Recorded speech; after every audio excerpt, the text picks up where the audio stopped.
لله نحمده ونستعينه ونستغفره ونؤمن به ونتوكل عليه ونعوذ بالله من شرور أنفسنا ومن سيئات أعمالنا من يهد الله فلا مضل له ومن يضلل فلا هادي له أشهد أن لا إله إلا الله وحده لا شريك له وأشهد أن محمدا عبده ورسوله إمام المتقين وقائد دعاة المجاهدين وعلى آله وصحبه والتابعين بإحسان إلى يوم الدين أما بعد اللهم أحينا بإيمان وأمسنا بالإيمان وادخلنا الجنة مع الإيمان اللهم زينا بعلمي اللهم حبب إلينا الإيمان وزينه في قلوبنا وكره إلينا الكفر والفسوق والعصيان واجعلنا من الراشدين وصلى الله على سيدنا محمد وعلى آله وصحبه وسلم والحمد لله رب العالمين. Alhamdulillah, dapat lagi kita menyambung pengajian kita melalui kitab Bidayatul Hidayah, yakni permulaan jalan hidayah, yang telah pun dikarang oleh Imam Hujjatul Islam Imam Ghazali rahimahullah, dan telah pun kita menggunakan kitab yang diterjemahkan oleh almarhum Syekh Ahmad Fahmi Zamzam, nafa'ana Allah bi ulumihim bi daraini amin. Kita telah pun mempelajari tentang adab-adab pergi ke masjid, dan kita sambung lagi pada muka surat 46 yang ketujuh, adab-adab masuk ke dalam masjid. Apabila engkau hendak masuk ke dalam masjid, maka dahulukanlah kakimu yang kanan. Kita nak masuk masjid, masuk kaki kanan. Nanti bila nak keluar masjid, kita keluar kaki kiri. Ini berbeza dengan kita masuk tandas. Masuk ke dalam tandas bilik air, kita masuk kaki kiri. Bila kita nak keluar, kita keluar kaki kanan. Tapi kalau kita nak masuk masjid sunat, kita masuk kaki kanan, keluar kaki kiri.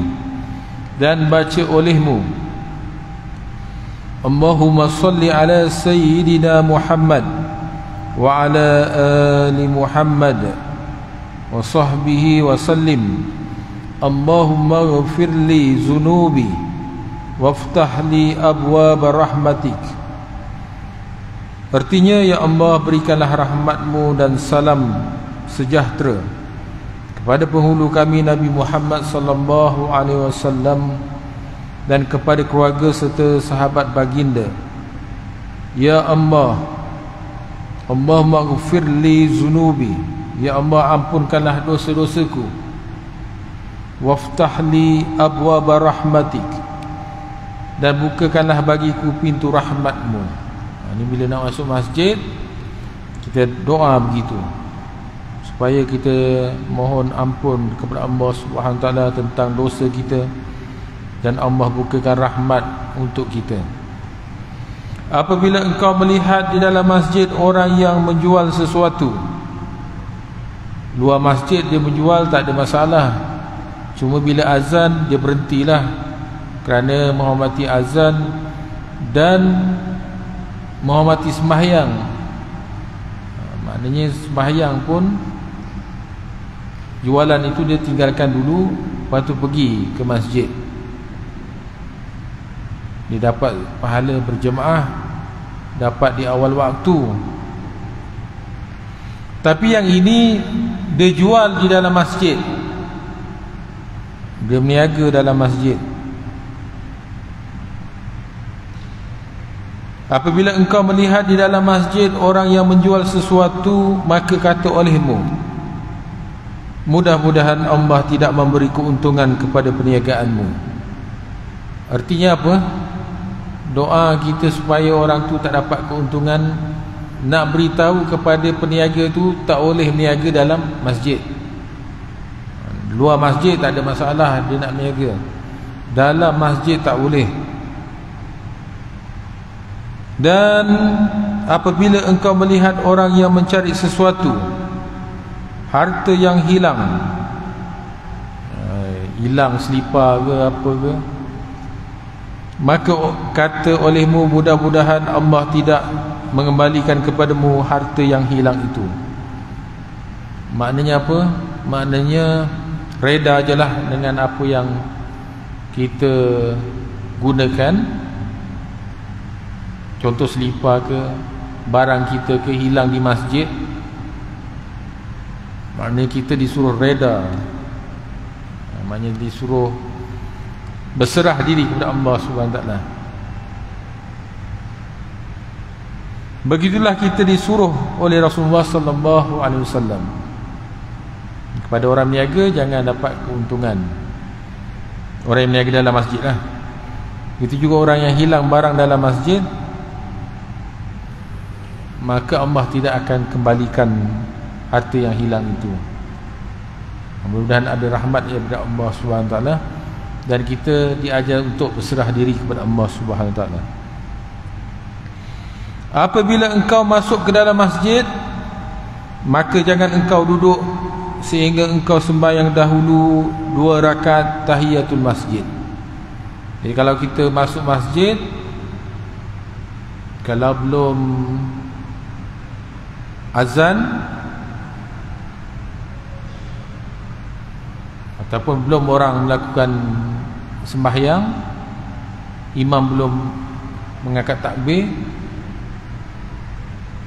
ruang kosong masih ada lagi, maka sunat kita solat tahiyatul masjid. Tapi kalau kita masuk orang dah azan, contoh azan maghrib, jadi selepas tu, lepas azan biasanya orang dah bangkit untuk sembahyang sunat qabliyah sebelum maghrib, ataupun sembahyang azan isyak nanti. Dia datang waktu isyak, azan isyak,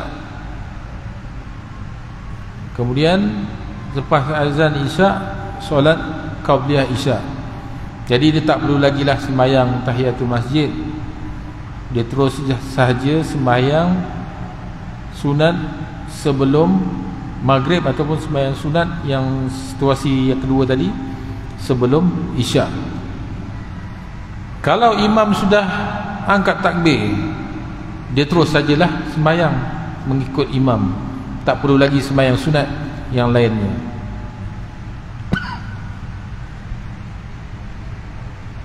Kecuali di Masjid Haram, Masjidil Haram di Mekah. Kerana Masjidil Haram di Mekah pengganti kepada solat sunat tahiyatul masjid itu ialah tawaf tahiyatul masjid. Maksudnya sepatutnya dia datang masuk ke dalam Masjidil Haram, dia tawaf sunat.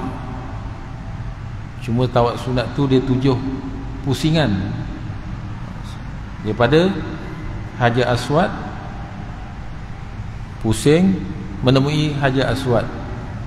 Jadi 1 pusingan sampai 7. Jadi dia tidak ada sembahyang tahiyatul masjid.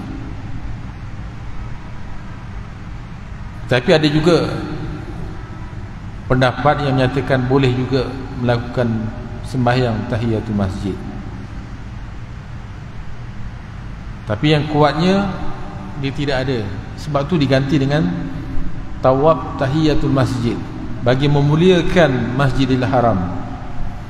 Jadi kalau kita tak boleh nak bertawaf sebanyak 7 kali, kerana mungkin selepas tu nak azan dan sebagainya,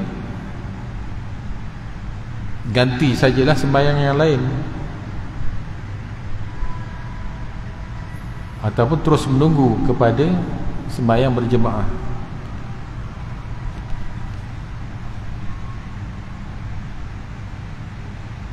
Dan jikalau engkau bukan dalam keadaan suci daripada hadas kecil, masuk tapi tak mempunyai wudu. Atau engkau tidak bermaksud mengerjakan sembahyang tahiyatul masjid itu, yakni oleh kerana ada majlis ilmu yang sedang berjalan, misalnya contohnya ada majlis ilmu, jadi kita masuk saja nak tengok suasana masjid, keadaan masjid contohnya, maka cukuplah engkau membaca Al-Baqiyatus Shalihat,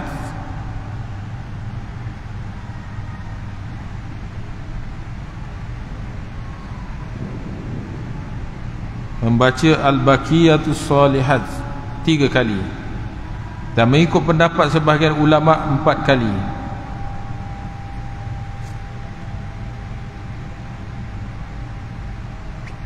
Dan ada pula yang berpendapat hendaklah dibaca 3 kali bagi orang yang tidak ada air sembahyang, dan sekali saja bagi orang yang ada air sembahyang.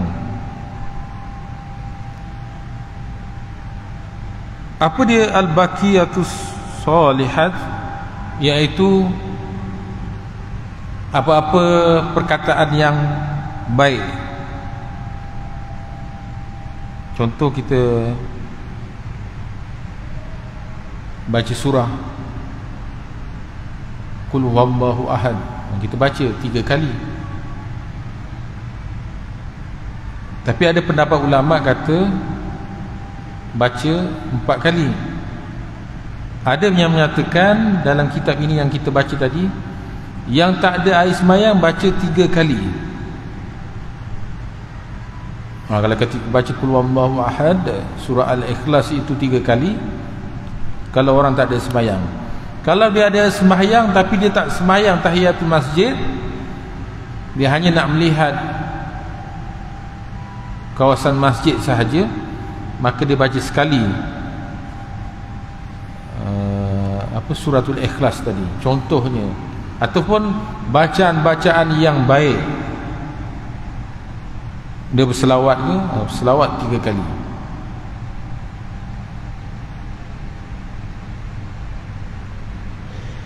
Dan apabila engkau belum lagi sembahyang sunat qabliyah subuh,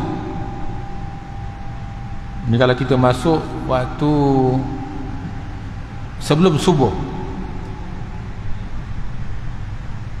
sudah azan, kemudian azan, lepas azan subuh itu disunatkan sembahyang sunat qabliyah sebelum subuh, maka buatlah dan memadailah sembahyang sunat subuh itu untuk menjadi sembahyang tahiyatul masjid. Sebab bila kita masuk, katakan dah azan subuh, kemudian imam akan melakukan secara sembahyang berjemaah, jadi ada kerompongan waktu itu ialah sembahyang qabliyah, dan orang pun akan bangkit yang berada di masjid itu untuk sembahyang sunat qabliyah. Jadi kita tak perlu lagi sembahyang sunat tahiyatul masjid, terus saja sembahyang sunat qabliyah subuh. Sama seperti mana yang saya maklumkan tadi, contoh sebelum maghrib ataupun sebelum isyak, tak perlu lagi kita sembahyang sunat tahiyatul masjid, tapi kita terus saja sembahyang sunat qabliyah, kerana dia akan tercakup. Maksudnya sembahyang itu sendiri akan termasuk padanya sembahyang tahiyatul masjid. Dia akan jadi 2 dalam 1. Dan apabila engkau selesai daripada yang demikian itu, maka hendaklah engkau berniat itikaf. Niatnya nawaitu itikaf fi hazal masjid lillahi ta'ala, sahaja aku beritikaf di masjid ini kerana Allah Ta'ala. Jadi kalau kita datang ni, dengan kita mendengar sekali kuliah ini, kita niat sekali lah, niat beritikaf kerana Allah Subhanahu Ta'ala di dalam masjid ini. Jadi dia dapat pahala. Kalau orang datang, dia duduk, dia tidak beriktikaf, maka dia tidak dapat pahala. Jadi ada lebihnya kepada orang yang berniat iktikaf di masjid. Maka hendaklah engkau berniat iktikaf di dalam masjid, dan bacalah doa yang selalu dibaca oleh Rasulullah sallallahu alaihi wasallam selepas sembahyang sunat subuh, yaitu Allahumma inni as'aluka rahmatan min indika tahdi biha qalbi wa tajma'u biha syamli wa talummu biha sya'ashi wa turuddu biha ulfati wa tuslihu biha dini wa tahfazu biha ghaibi wa tarfa'u biha syahidi wa tuzakki biha amali wa tuzakki biha amali.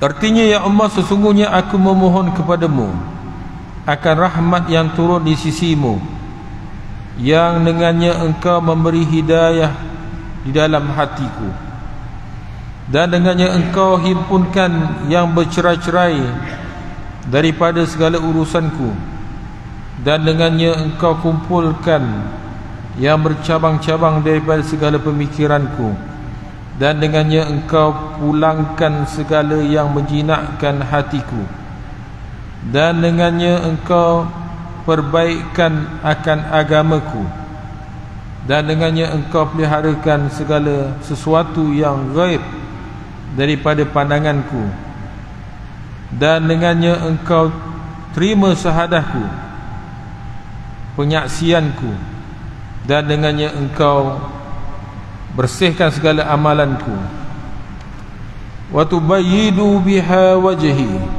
wa tulhimuni biha rusdi wa taqdili biha hajati wa taqsimuni biha min kulli su'. Dan dengannya engkau putihkan akan mukaku, dan dengannya engkau ilhamkan kepadaku akan petunjukku, dan dengannya engkau tunaikan segala hajatku, dan dengannya pula engkau peliharakan aku daripada segala kejahatan. Allahumma inni as'aluka imanan khalisa yubashiru qalbi wa as'aluka yakinan sadiqa hatta a'lama annahu la yusibani illa ma katabtahu alayya wa rida bima qasamtahu li. Ya Allah, aku meminta kepadamu akan iman yang murni, yang memenuhi lembaran hatiku, dan meminta kepadamu akan yakin yang sebenar, sehingga aku menyedari bahawa tidak ada sesuatu yang berlaku terhadap diriku kecuali apa-apa yang telah engkau putuskan ke atasku, dan aku meminta supaya aku reda dengan segala pemberian yang engkau bahagikan kepadaku. Allahumma inni as'aluka imanan sadiqa wa yakinan laysa ba'dahu kufru wa as'aluka rahmata analu biha syarafa karamatika fid dunya wal akhirah. Ya Allah, sesungguhnya aku meminta kepadamu akan iman yang benar dan yakin yang tidak akan ada kufur lagi selepasnya, dan aku meminta akan rahmatmu yang dengan rahmat itu aku akan mendapat kemuliaan di dunia ini dan di akhirat kelak. Allahumma inni as'aluka sabra indal qada wa fawza indal liqa wa manazil asyuhada wa ghais asyuada wa nasra ala a'da wa murafaqatal anbiya. Ya Allah, sesungguhnya aku memohon kepadamu akan keredaan untuk menerima keputusanmu dan keuntungan ketika aku berjumpa denganmu. Dan aku memohon supaya diberikan kepadaku kedudukan para syuhada dan kehidupan orang-orang yang bahagia. Dan aku memohon kemenangan terhadap segala musuh-musuh, dan memohon supaya aku dikumpulkan bersama-sama dengan para anbiya, yakni pada hari kiamat nanti. Dia doa dia panjang, jadi kali ni hadirin dan hadirat dengar sajalah. Mudah-mudahan ada keberkatannya. Dia ada masa kita baca dan kita dengar aja. Sebab yang menulis ni ialah Imam Ghazali. Catatan dia ialah catatan yang seolah-olah dia bercakap dengan kita, dan dia memberitahu kepada kita ada doa yang perlu dibaca sebelum menanti subuh berjemaah, selepas sembahyang subuh, selepas sembahyang qabliyah subuh, selepas sembahyang sunat subuh. Biasanya lazimnya sembahyang subuh ni bila azan, kemudian iqamah tu lambat sikit. Dia tak terus. Katakan yang lain semua ambil masa dalam 10 minit katakan. Tapi kalau subuh dia jadi 15 minit. Tapi kalau di Arab tu jadi lama lagi. Lepas azan sehingga nak sampai subuh tu dia masa dia panjang lagi. Jadi sebab tu doa dia panjang. Yang dipohon tu supaya panjang sedikit. Terus lagi kita berdoa, Allahumma inni unzilu bika hajati wa in da'ufa ra'yi wa kusura amali waftakartu ilayya rahmatik wa as'aluka ya qadiyal umur wa ya syafi'as sudur kama tujiru bainal buhuri an tujirani min azabis sa'ir wa min fitnatil kubur wa min da'watis subur. Ya Allah, hanya kepadamu aku persembahkan segala hajatku, walaupun lemah pemikiranku dan kurang amalanku. Aku sangat berharap kepada limpahan rahmatmu, maka aku meminta kepadamu, wahai Tuhan yang memutuskan segala perkara dan yang menyembuhkan segala penyakit yang ada di dalam dada. Ya Allah, seperti mana engkau pisahkan di antara segala lautan, maka engkau pisahkan aku daripada siksaan neraka sa'ir, dan daripada siksaan kubur, dan daripada laungan penyesalan. Allahumma wa ma da'ufa anhu ra'i wa kusura anhu amali wa lam tablughu niyati wa amniyati min khairi wa attahu ahada min ibadik aw khairi anta mu'tihi ahada min khalqika wa in arghabu ilayka fih wa as'aluka iyyahu ya rabbal alamin.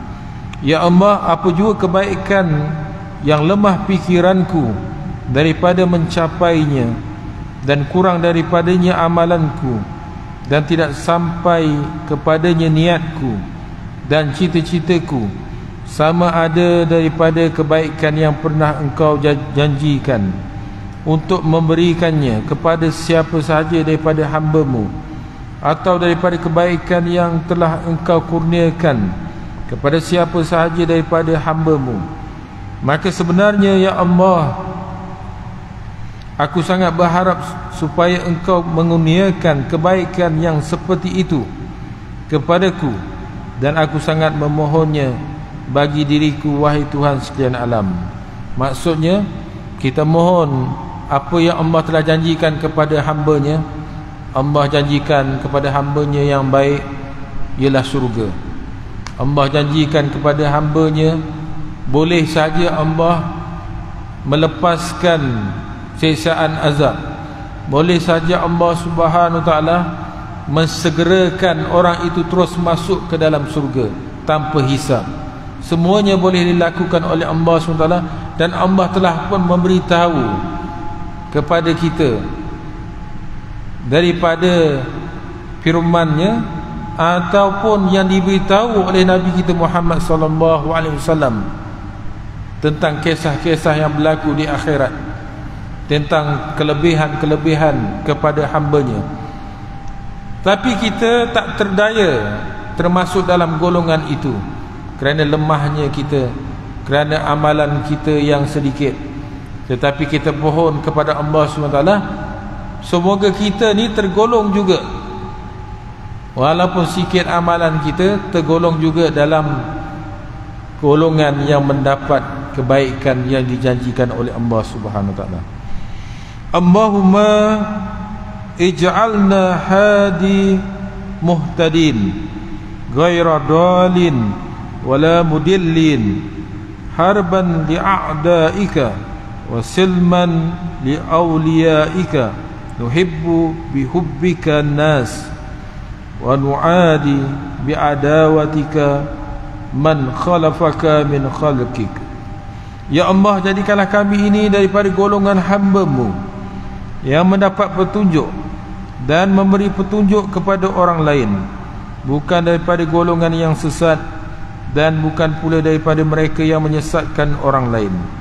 Jadikanlah kami memusuhi akan orang yang memusuhi Engkau, dan berdamai dengan seluruh penolong-Mu. Jadikanlah kami mencintai manusia dengan kecintaan-Mu, dan memusuhi dengan pemusuhan-Mu sesiapa saja yang engkar kepadamu daripada makhluk-Mu. Allahumma hadza du'a wa alayka ijabah wa hadza jahdu wa alayka tuqlan wa inna lillah wa inna ilaihi raji'un wa la hawla wa la quwwata illa billah al-aliyyil azim. Ya Allah, inilah doa kami, dan kepadamu diharapkan untuk terima, dan hanya sekadar ini sahaja usaha kami, dan kepadamu kami berserah diri, dan sesungguhnya kami datang daripadamu, dan kepadamu kami akan dikembalikan, dan tidak ada daya dan upaya kecuali hanya dengan pertolongan Allah yang maha tinggi lagi maha agung. Allahumma zal hablis shadid wa amri rashid, as'aluka amna yawmal wa'id wal jannata yawmal khulud ma'al muqarrabin ash-shuhud ar-ruk'is sujud al-mufina laka bil uhud innaka rahim wadud wa anta taf'alu ma yurid. Ya Allah, Tuhan yang memiliki tali agama yang kukuh dan perintah yang bijak, aku memohon keamanan dari hari pembalasan dan memohon surga di hari yang kekal bersama-sama dengan hamba-Mu yang muqarrabin, yang akan melihat kepada wajah-Mu, di mana mereka sentiasa rukuk dan sujud kepadamu, dan menunaikan segala janji kepada mereka-Mu, dan menunaikan segala janji mereka kepadamu. Sesungguhnya Engkaulah Tuhan yang maha mengasihani dan maha pemurah, dan Engkau dapat berbuat apa sahaja yang Engkau kehendaki. Subhana man iftasama bi'izza wa qala bihi, subhana man labisa majda wa takarrama bihi, subhana man la yanbaghi tasbihu illa lahu, subhana zil fadli wal ni'mam, subhana zil qudrati wal karam, subhanallazi uhsa kulli syai'in bi ilmi. Maha suci Tuhan yang bersifat dengan kemuliaan dan berkata dengannya. Maha suci Tuhan yang memakai segala keagungan dan bermurah dengannya. Maha suci Tuhan yang tidak layak disembahkan tasbih kecuali hanya kepadanya. Maha suci Tuhan yang memiliki kekuasaan dan kemurahan Maha suci Tuhan yang menghinggakan segala sesuatu dengan ilmunya. Allahumma ja'alli nura fi qalbi wa nura fi qabri wa nura fi sam'i wa nura fi basari wa nura fi sa'ri wa nura fi basari wa nura fi lahmi wa nura fi dammi wa nura fi izami wa nura min bayni yadayhi wa nura min khalfi wa nura an yamini wa nura an simali wa nura min fawqi wa nura min tahti. Allahumma zidni nura wa u'tini nuran a'zamu nur waj'al li nura birahmatika ya arhamar rahimin. Ya Allah, jadikanlah bagiku nur, yakni cahaya di dalam hatiku, dan nur di kuburku, dan nur pada pendengaranku, dan nur pada penglihatanku, dan nur di rambutku, dan nur pada kulitku, dan nur pada dagingku, dan nur pada darahku, dan nur pada tulangku, dan nur di hadapanku, dan nur di belakangku, dan nur di kananku, dan nur di kiriku, dan nur di atasku, dan nur di bawahku. Ya Allah, tambahkanlah aku nur, dan berikanlah kepada sebesar-besar nur, dan jadikanlah bagiku nur dengan kemurahan-Mu, ya Allah, yang maha pemurah daripada segala pemurah. Nur ni cahaya. Kita nak cahaya yang hebat itu diberikan kepada kita oleh Allah Subhanahu Wa Taala di seluruh tempat yang kita ada, di rambut kita, di kulit kita, di darah kita, di depan, di belakang, di atas, di bawah. Dan kita mahu tambah lagi nur. Nur ni cahaya, cahaya yang menerangi. Sudahlah kita katakan kita mohon nur yang mencahayai di segenap tubuh kita, maka kita nak lagi nur daripada Allah Subhanahu Wa Taala yang sebesar-besar nur. Nah, itulah sifat hamba kita mohon kepada Allah Subhanahu Wa Taala. Apabila engkau selesai membaca doa, maka janganlah engkau sibuk kecuali hanya dengan menunaikan sembahyang yang fardu. Maknanya lepas habis doa, kemudian sembahyang fardu berjemaah, atau berzikir, atau bertasbih, atau membaca Quran. Dan apabila engkau mendengar panggilan azan di ketika itu, maka berhentilah dan berikanlah penumpuanmu untuk menjawab azan. Apabila muazzin berkata Allahu Akbar, maka jawab olehmu seperti perkataannya juga. Okey, kita setakat ini dulu. InsyaAllah cara menjawab azan kita pelajari pada bulan hadapan. Bismillahirrahmanirrahim. Alhamdulillahirabbil alamin wassalatu wassalamu ala asrafil anbiya'i wal mursalin wa ala alihi washabbihi ajmain. Allahumma ij'alna minal ladzina yastami'una al-qawla fayattabi'una ahsanah. Rabbana atina fid dunya hasanah wa fil akhirati hasanah wa qina azabannar. Subhana rabbika rabbil izzati amma yasifun wa salamun alal mursalin walhamdulillahi rabbil alamin. Taqabbalallahu minkum. Assalamualaikum warahmatullahi wabarakatuh.